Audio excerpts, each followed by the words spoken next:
আসসালামু আলাইকুম ওয়া রাহমাতুল্লাহ। দেশ ও প্রবাসী যারা যেখান থেকে দেখছেন সকলকে মাহবুব ভেটেরিনারি স্টোরের পক্ষ থেকে শুভেচ্ছা এবং অভিনন্দন। এখন আমরা যে একটা খামারে এসেছি, এটা হচ্ছে একটি গাভী দেখছি। এই গাভীটার খুরা রোগে আক্রান্ত। খুরা রোগে আক্রান্ত হইলে ২ থেকে ৩ টা সিম্পটম দেখা যায়।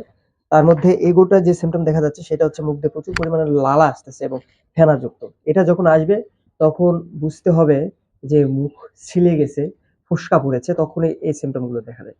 এমতো অবস্থায় এই গাভীটি খাওয়া-দাওয়া বন্ধ করে দিবে এবং পায়ে প্রচুর ব্যথা থাকে এবং পায়ের যে খুর রয়েছে ঘায়ের সৃষ্ট হয় এবং এটাতে ঘাও দেখা দিয়েছে।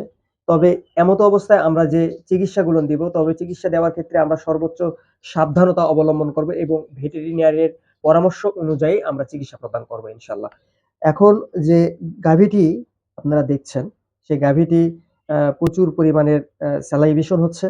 এখান থেকে এই স্যালাইভেশন যাতে কম হয় এবং দ্রুত যাতে এখান থেকে আ গরুটি স্বাভাবিক অবস্থায় ফিরে আসে, সেই স্বাভাবিক অবস্থার জন্য খামারি যে আমরা আসার আগেই তার গরু পালার যে একটা আ অভিজ্ঞতা রয়েছে, সেই অভিজ্ঞতার উপরে নির্ভর করে খামারি নিজেই কিছু ঔষধ নিয়ে এসেছে।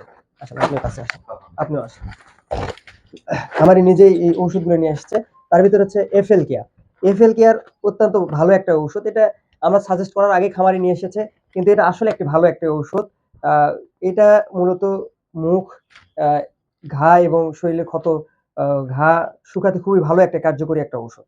আর এই ঔষধটা মুখে যদি ঘা হয়, যদি একটু মধু দিয়ে আমরা লাগাইতে পারি, খুব ভালো কাজ করে।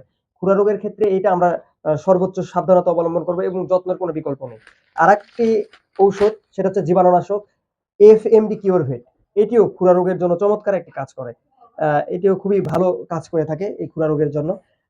আরো ঔষধ দেখছি সেটা হচ্ছে খুরা রোগ আসলে জ্বর হয়, এটাই স্বাভাবিক, জ্বর ব্যথা হয়। এজন্য প্যারাসিটামল ফার্স্ট বেড খাওয়াচ্ছেন এবং B2 কিছু বড়ি দেখছি। আলহামদুলিল্লাহ খামারি আগে থেকে এটা খাওয়াচ্ছে, এজন্য খামারিকেও সাধুবাদ।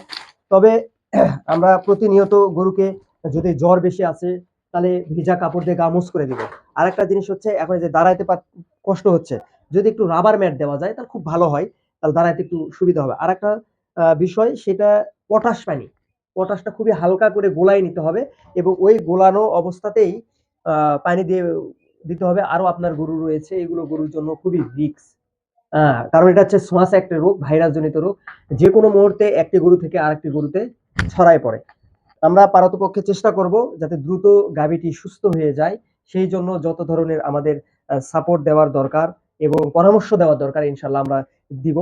যাতে গরুটি দ্রুতই সুস্থতা লাভ করে ইনশাআল্লাহ।